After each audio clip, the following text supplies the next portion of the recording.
Welcome दोस्तों, हम अपने नेक्स्ट वीडियो की तरफ बढ़ते हैं जिसमें हम वेजिटेटिव प्रोपोगेशन के बारे में पढ़ेंगे। तो शुरू करते हैं दोस्तों। Vegetative propagation. वेजिटेटिव आप जानते हैं कि what do mean by the vegetative. पहले तो वेजिटेटिव का मतलब क्या होता है।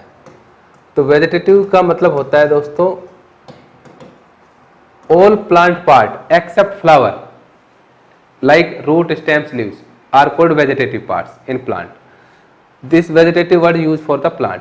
प्लांट में फूलों को छोड़ दें तो रूट स्टेम लीव्स को वेजिटेटिव कहा जाता है, वेजिटेटिव पार्ट्स कहा जाता है, और फ्लावर को हम रिप्रोडक्टिव पार्ट कहते हैं। तो प्लांट की वजह से सेल्स को हमने या पार्ट्स को हमने दो पार्ट्स में डिवाइड किया हुआ है, रिप्रोडक्टिव पार्ट जिसमें फ्लावर आता है और वेजिटेटिव पार्ट्स जिसमें अदर देन फ्लावर जितने भी हिस्से होते हैं, जितने भी पार्ट्स होते हैं प्लांट के वो आते हैं।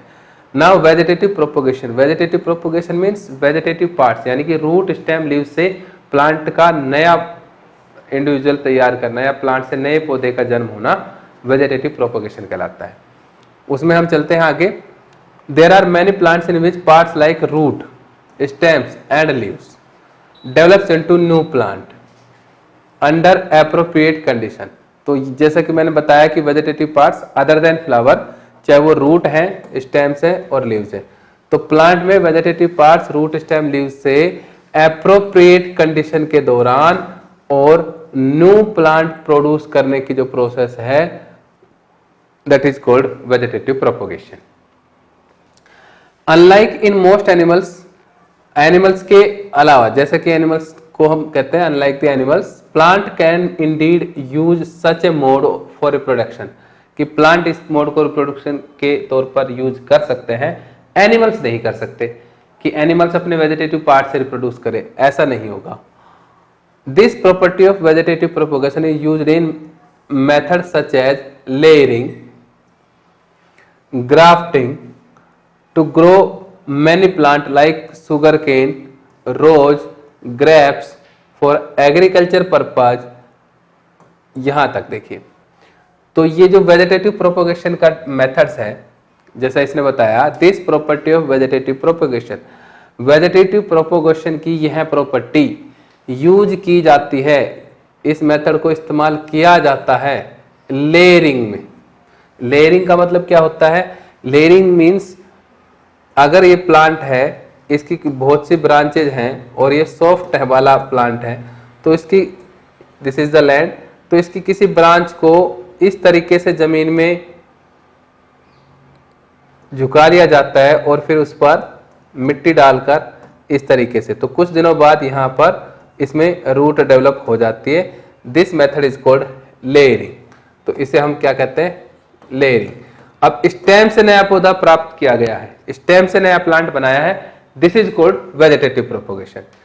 सिमिलरली ग्राफ्टिंग, ग्राफ्टिंग के अंदर भी कुछ ऐसा ही होता है कि एक प्लांट होता है, उसको कट कर दिया जाता है, जैसे इस प्लांट को इस फॉर्म में कट कर दिया, इसका ऊपर का हिस्सा हटा दिया और इस पर दूसरा कोई प्लांट उस हिस्से को इस तरीके से लाकर और फिर इन दोनों को ज्वाइन करा दिया जाता है, तो इसको हम क्या कहते हैं? ग्राफ्टिंग। ग्राफ्टिंग में ये वाला पार्ट स्टोक कहलाता है और इस पार्ट को हम शियोन के नाम से जानते हैं।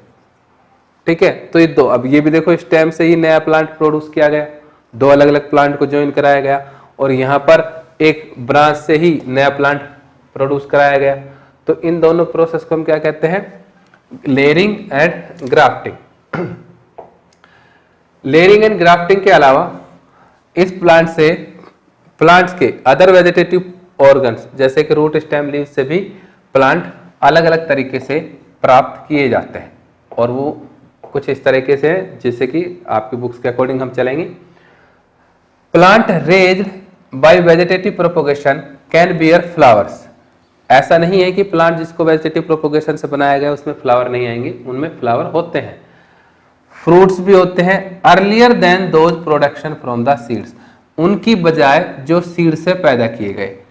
सेम कुछ इसी तरीके की बात है कि जैसे मान लीजिए इस प्लांट के ऊपर कोई फ्रूट्स लगता, उसके सीड तैयार होते, उन बीजों को हम जमीन में उगाते और फिर वो प्लांट क्या होता? उगता और उसको इस प्लांट से इतना बड़ा होने में काफी समय लगता।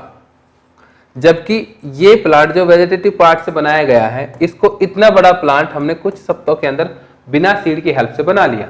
तो ये प्लांट जल्दी से तैयार होगा, इसमें जल्दी से फ्लावरिंग शुरू हो जाएगी, जल्दी से फ्रूट्स बन जाएंगे। तो ये मेथड्स वेजिटेटिव प्रोपोगेशन का is better than the plant produce by the seeds. इसका मतलब क्या है कि प्लांट में जो वेजिटेटिव प्रोपोगेशन से उगाए जाते हैं उनमें फ्रूट्स और फ्लावर सीड से उगाए गए प्लांट के कंपैरिजन में जल्दी आते हैं। Such methods also make possible the propagation of plant such as banana. और ये मेथड्स कौन सा? वेजिटेटिव मेथड्स उन प्लांट में भी इस्तेमाल किया जा सकता है जो जनरली सीड से पैदा नहीं हो पाते हैं। जैसे बनाना, आपने इनके सीड देखे ही नहीं होंगे, और देखे होंगे तो ये ऐसे होते हैं कि अनेबल टू जर्मिनेट, वो उग नहीं पाते। तो उन प्लांट में वेजिटेटिव प्रोपोगेशन एक वरदान है। ऑरेंज को जल्दी बनाने के लिए, जल्दी पौधा तैयार करने के लिए rose, jasmine, these are those plant which are produced by vegetatively that have lost the capacity to produce seeds, जो अपने सीड्स पैदा करने की क्षमता खो चुके हैं, यानी कि इनमें सीड्स आते ही नहीं। जैसे मैंने आपको एग्जांपल दिया बनाना का, आपने बनाना के सीड्स शायद ही किसी ने देखे हों, और अगर देखे हैं तो उन सीड से आप बनाना का पौधा तैयार नहीं कर सकते। क्यों? क्योंकि बनाना अपने सीड्स प्रोड्यूस करने की कैपेसिटी खो चुका है। तो ये उन प्लांट में जो सीड्स प्रोड्यूस करने की कैपेसिटी लॉस्ट कर चुके हैं, खो चुके हैं, उनमें नया पौधा तैयार करने के लिए ये एक वरदान है, vegetative propagation. Another advantage of vegetative propagation is that all plant produce are genetically similar enough to the parent plant to have all its characters। और दूसरा और बड़ी इंपॉर्टेंस क्या है कि वेजिटेटिव प्रोपोगेशन से पैदा होने वाले प्लांट अपने पेरेंट प्लांट के बिल्कुल जेनेटिकली सिमिलर होते हैं। बिल्कुल जेनेटिकली सिमिलर का मतलब क्या हो गया? जैसा पेरेंट प्लांट है वैसा ही वेजिटेटिवली प्रोड्यूस होने वाला न्यू प्लांट होगा। फॉर एग्जाम्पल, आप देखते हैं कि रेड कलर के अमरूद, जिसको अंदर से देखते हैं तो व्हाइट और रेड दो कलर के अमरूद होते हैं। तो अगर रेड कलर का अमरूद का प्लांट तैयार करना है तो इट इज इम्पॉसिबल और quite difficult to produce by seed. लेकिन अगर लाल अमरूद के पौधे की ग्राफ्टिंग या लेयरिंग से उसको अगर पैदा करें या उसकी ब्रांच से कटिंग से उसको प्रोड्यूस करें तो वो आसानी से पैदा हो जाएगा और सारे के सारे उस प्लांट में रेड अमरूद ही लगेंगे। ठीक है, तो यानी कि जो प्लांट जैसा है उसके एग्जैक्ट वैसी ही कॉपी तैयार हो जाती है वेजिटेटिव प्रोपोगेशन से। तो इसको हम समराइज कर देते हैं बेटा। वेजिटेटिव प्रोपोगेशन का मतलब होता है the production of new plant from the vegetative parts of plant like root, stem and leaves is called vegetative propagation. Vegetative propagation is use, इसकी कुछ एडवांटेजेस या इंपॉर्टेंस के बारे में जानते हैं। तो इसमें इंपॉर्टेंस या एडवांटेजेस हैं कि ये मेथड, वेजिटेटिव प्रोपोगेशन मेथड उन प्लांट में इंपॉर्टेंट है जो सीड प्रोड्यूस करने की कैपेसिटी खो चुके हैं। दूसरा, जेनेटिकली आइडेंटिकल और जेनेटिकली सिमिलर प्लांट प्राप्त करने के लिए भी हम वेजिटेटिव प्रोपोगेशन का इस्तेमाल करते हैं, यूज करते हैं। तीसरा, वेजिटेटिव प्रोपोगेशन एक फास्ट प्रोसेस है जिससे नए प्लांट जल्दी तैयार किए जा सकते हैं as compare to the seed. और वेजिटेटिव प्रोपोगेशन क्योंकि जेनेटिकली सिमिलर है तो एक उन्नत किस्म के या नए पौधे तैयार करने में भी हेल्प करता है। ओके, तो these are the advantages of vegetative propagation. Activity 8.5, take a potato, observe its surface. एक आलू लेना है और उसके सरफेस को ऑब्जर्व करना है। कैन नोच बी सीन। नोच का मतलब होता है, ये अगर पोटैटो है तो इसके अंदर ये गड्ढे हैं, इनको हम नोच कहते हैं और हमें दिखाई देती है। Cut the potato into small pieces, उसको छोटे छोटे टुकड़ों में काटिए। दैट सम पीस कंटेन नोच और बड, सम डू नॉट। तो हम उन प्लांट पोटैटो को कुछ इस तरीके से कट कर लेंगे कि कुछ पोटैटो में तो नोच होती है और कुछ में नहीं होती है। Spread some cotton on a tray and wet it. कुछ कॉटन फैलाइए ट्रे में और उसको गीला कर दीजिए। Place the potato piece on this cotton, और वहां पर पोटैटो के उन पीस को रख दीजिए जिसमें नोच है और नहीं है, अलग अलग करके। Note where the piece with the buds are placed. और इस चीज को नोट करिए कि आपने बर्ड वाले जिनके अंदर बर्ड थी उनको कहां पर रखा है। Observe changes taking place in these potato peace over the next few days, और कुछ दिनों बाद उन पोटैटो के अंदर आपको बदलाव देखने कि क्या बदलाव आए हैं। Make sure that this cotton is kept moisture, लेकिन इनको इन कुछ दिनों तक लगातार मॉइस्चर रखना है, गीले करते रहना है। Which are the potato piece that give rise the fresh green shoot and root. तो आपसे पूछा है कि जब आप ये प्रोसेस करते हैं तो आपको बताना है कि किस पोटैटो में, जिसमें नोच थी या जिसमें नोच नहीं थी, उनमें से फ्रेश ग्रीन रूट और सूट किस में डेवलप हुआ और किस में नहीं।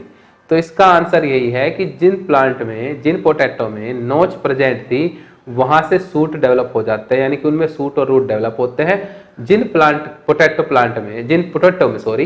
जिन पोटैटो में नोच नहीं थी, उन पोटैटो में रूट और सूट डेवलप नहीं होती है। ये इसका आंसर है। इसकी डिटेल आप हमारे अलग वीडियो में भी देख सकते हैं। Similarly, bud produce in the notch along the leaf margin of bryophyllum fall on the soil and develops into new plant। इसी तरीके से ये एक ब्रायोफिलम, जिसको पत्थर चटा हिंदी में कहा जाता है, उस प्लांट को जब जमीन में गिर जाती है, सोइल में गिर जाती है, तो ये जो नोच है इनसे देखो नया प्लांट ग्रो होने लग जा रहा है। ठीक है, तो एक नया प्लांट हर एक नोच से ग्रो होता है after falling in the soil. इसका मतलब this is vegetative propagation by leaves. Activity 8.6 select a money plant. Money plant सभी के घरों में होता है। Cut some piece such that they contain at least one leaf. उस प्लांट को इस तरीके से काटना है, जैसे ये मनी प्लांट की ब्रांच काट लिया आपने, तो इस पे कम से कम एक लीफ तो होनी चाहिए, कुछ इस तरीके से काटना है। Cut out some other portion between two leaves, और दो लीव्स, अगर एक लीव्स यहाँ है और एक लीव्स यहाँ पर बना दी जाए तो इन दोनों लीव्स के बीच का इस पोर्शन को भी कट करना है।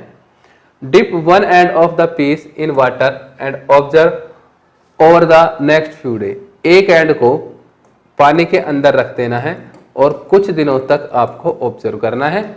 Which one grow and give rise to fresh leaves. किसमें नई पत्तियां आती है। What can you conclude from your observation. आप अपने ऑब्जर्वेशन से किस निष्कर्ष पर पहुंचते हैं। तो जिन मनी प्लांट की ब्रांच पे कम से कम एक लीफ होती है, उसको अगर हम वाटर में डिप करके रखते हैं तो उससे नई लीव्स जल्दी डेवलप होने लग जाती है। ये हमारा ऑब्जर्वेशन होगा। इसकी डिटेल वीडियो आप हमारे अलग चैनल पर भी देख सकते हैं। और जिनमें सिर्फ हमने दो लीव्स के बीच का जो हिस्सा काटा था, इसमें लीव्स डेवलप होना मुश्किल होता है और कई बार नहीं भी होती है। इसका मतलब लीफ कंपलसरी है किसी ब्रांच में उसकी कटिंग से उसको प्रोड्यूस करने के लिए। This is vegetative propagation by stem. Potato भी एक स्टेम है जिसमें वेजिटेटिव प्रोपोगेशन था। ब्रायोफिलम जो कि लीव्स है, वेजिटेटिव प्रोपोगेशन बाय लीव्स बताया गया। इसके बाद आता है टिश्यू कल्चर, जिसका आप बहुत कई फिल्मों में और कई जगहों पर नाम सुनते हैं या जिक्र देखते हैं। ठीक है, in tissue culture new plants are grown by removing tissue.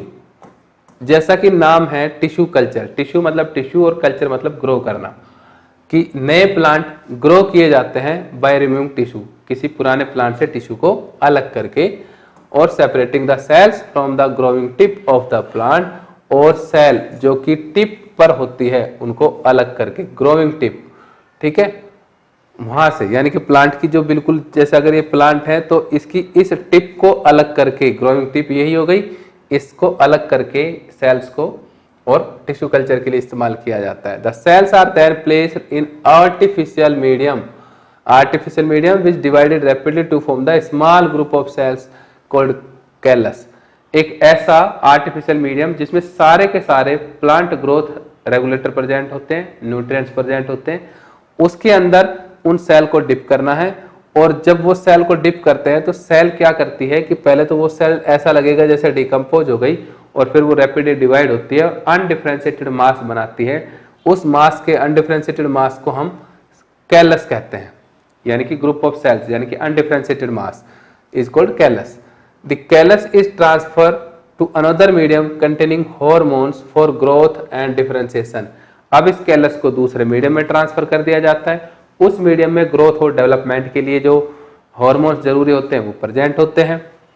The plantlets are then place in the soil, और फिर उस मीडियम में देखते हैं कि प्लांट में छोटे छोटे नए नए प्लांट डेवलप होने लग जाते हैं, प्लांटलेट्स जिसको हम पौध कहते हैं, और फिर उन पौध को प्लेस किया जाता है सॉइल में so that they can grow into mature plant, ताकि वो एक नए मैच्योर प्लांट में बढ़ सके। Using tissue culture many plants can be grown from one parent in disease free condition. एक ही पेरेंट से बहुत से प्लांट डिजीज फ्री कंडीशन में पैदा किए जा सकते हैं टिश्यू कल्चर तकनीक की सहायता से। This technique is commonly use for ornamental plant, और यह तकनीक ऑर्नामेंटल यानी कि सजावटी पौधे या आभूषण के लिए इस्तेमाल किए जाने वाले पौधे, आभूषण का मतलब होता है सजावट, सजावट के लिए इस्तेमाल किए जाने वाले डेकोरेटिव प्लांट के लिए इस्तेमाल की जाती है, ताकि जल्दी से जल्दी और नए प्लांट तैयार किए जा सके। ये तकनीक टिश्यू कल्चर कहलाती है। इसको शॉर्ट में हम बता सकते हैं दोबारा से कि टिश्यू कल्चर के अंदर टिश्यू या सेल से पार्ट को, टिश्यू या सेल्स को प्लांट से अलग किया जाता है, उसको एक ऐसे मीडियम में डाला जाता है जिसमें सारे के सारे न्यूट्रिएंट्स होते हैं, जहां पर सेल्स डिफरेंशिएट नहीं होती है लेकिन डिवाइड होकर एक अनडिफरेंशिएटेड मास बनाती है जिसको कैलस कहते हैं। कैलस को उस मीडियम से निकालकर दूसरे मीडियम में प्लेस किया जाता है जिसमें ग्रोथ और डिफरेंशिएशन के लिए हॉर्मोन्स होते हैं, और वहां पर वो कैलस ग्रो एंड डिफरेंशिएट करके नई छोटी छोटी प्लांटलेट बनाता है। प्लांटलेट को जमीन में सोइल में उगाने के लिए भेज दिया जाता है, जहां पर वो एक मैच्योर प्लांट के रूप में तैयार हो जाता है। यह तकनीक भी कम समय में और बड़ी संख्या में प्लांट तैयार करने के लिए इस्तेमाल की जाती है। इसे टिश्यू कल्चर के नाम से जाना जाता है, और इसमें डिजीज फ्री मीडियम का जिक्र किया गया है कि जो भी प्लांट हैं जो तैयार किए जा रहे हैं वो डिजीज फ्री मीडियम में होंगे। इसके बाद हम बात करते हैं स्पोर फॉर्मेशन की। स्पोर का मतलब होता है माइक्रोस्कोपिक रिप्रोडक्टिव यूनिट। माइक्रोस्कोपिक का मतलब होता है जो दिखाई देती है माइक्रोस्कोप की हेल्प से, न कि नेक्ड आई से। और रिप्रोडक्टिव का मतलब होता है जो रिप्रोड्यूस करने में सक्षम हो, दैट इज कॉल्ड स्पोर। तो यहां पर दिखाए गए हैं कि स्पोर क्या है। Even in many simple multicellular organism, simple multicellular organism के अंदर स्पोर फॉर्मेशन की बात करेंगे। Specific reproductive parts can be identified. Specific reproductive part जिसको हम क्या कह रहे हैं, स्पोर्स, इसको पहचाना गया। The thread like structure that develops on the breed in activity 8.2 above the hyphae of the bread mould Rhizopus. तो आप देख रहे हैं इनको हम कहते हैं हाइफी, ये हाइफी कहलाती है। और इस हाई पर ये थ्रेड लाइक स्ट्रक्चर है जिसके ऊपर ये स्पोरेंजियम कहलाएंगी, इनको हम स्पोरेंजियम कहेंगे। और इन स्पोरेंजियम के अंदर डेवलप होने वाली ये स्ट्रक्चर स्पोर कहलाएगी। और इन हाइफी के ग्रुप को हम माइसीलियम के नाम से भी जानते हैं, दीज आर कॉल्ड माइसीलियम। तो हाइफी आप समझ गए होंगे, these are the branched structure, उनको हम क्या कह रहे हैं, हाइफी, जो ब्रेड मूल यानी कि राइजोपस के अंदर होती है। On the other hand the tiny blob on a stick. अब tiny blob on the stick ये दिख रहे हैं सभी को, एक लकड़ी के ऊपर। Structure are involve in reproduction, इस रिप्रोडक्शन में इन्वॉल्व होंगी। दिस ब्लोब आर स्पोरेंजिया, मैंने आपको यहां लिख दिया, इस ब्लोब को हम स्पोरेंजिया कहते हैं। विच कंटेन सेल्स और स्पोर, जिसके अंदर सेल्स जिनको स्पोर कहा जाता है प्रेजेंट होते हैं। That can eventually develops into new Rhizopus individuals, जो कि ये स्पोर जब फेवरेबल कंडीशन में मॉइस्ट प्लेस पर गिरते हैं तो नए राइजोपस के रूप में ग्रो हो जाते हैं, जैसा कि 8.6 फिगर में दिखाया गया है। The spores are covered by thick wall that protect them until they come into contact with another moist surface। और ये स्पोर एक थिक वॉल से कवर होते हैं जब तक कि वो मॉइस्ट के संपर्क में नहीं आते हैं। जैसे ही मॉइस्ट के संपर्क में आते हैं, नमी के संपर्क में आते हैं, वो एक नए राइजोपस के रूप में ग्रो होना शुरू कर देते हैं, एंड बिगिन टू ग्रो, और एक नए प्लांट के रूप में ग्रो हो जाते हैं। These are the vegetative propagation by asexual reproduction by spore formation. I hope आपको ये समझ में आया होगा. All the modes of reproduction that we have discussed so far allow new generation to be created from a single individual. This is known as asexual reproduction. तो जितने भी इससे पहले हमने रिप्रोडक्शन के टाइप पढ़े वो सभी सिंगल ऑर्गेनिज्म से प्रोड्यूस हो रहे थे, इसीलिए उसे हम एसेक्सुअल रिप्रोडक्शन कहते हैं. एसेक्सुअल रिप्रोडक्शन को और रिप्रोडक्शन के टाइप को हम एक डेफिनेशन में फिनिश कर सकते हैं कि what is reproduction. Reproduction means production of new individual. पहला फीचर्स क्या होगा कि न्यू इंडिविजुअल प्रोड्यूस होगा ऑफ देयर ओन काइंड, अपने जैसा, फ्रॉम प्री एग्जिस्टिंग ऑर्गेनिज्म, पहले से प्रेजेंट ऑर्गेनिज्म से, यानी कि पहले से प्रेजेंट प्लांट या एनिमल से, बाय बायोलॉजिकल प्रोसेस, और ये एक बायोलॉजिकल प्रोसेस कहलाएगी, फ्रॉम ए सिंगल पेरेंट्स, एक ही पेरेंट्स होगा,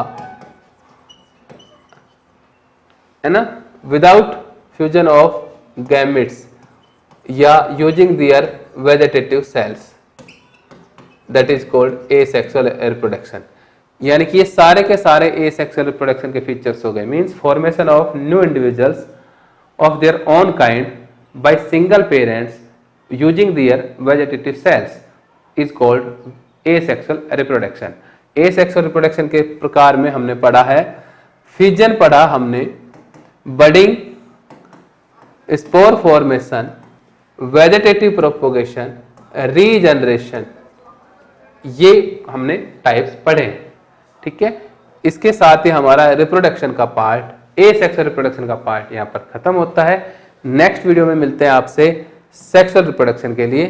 तब तक के लिए हैव अ गुड डे.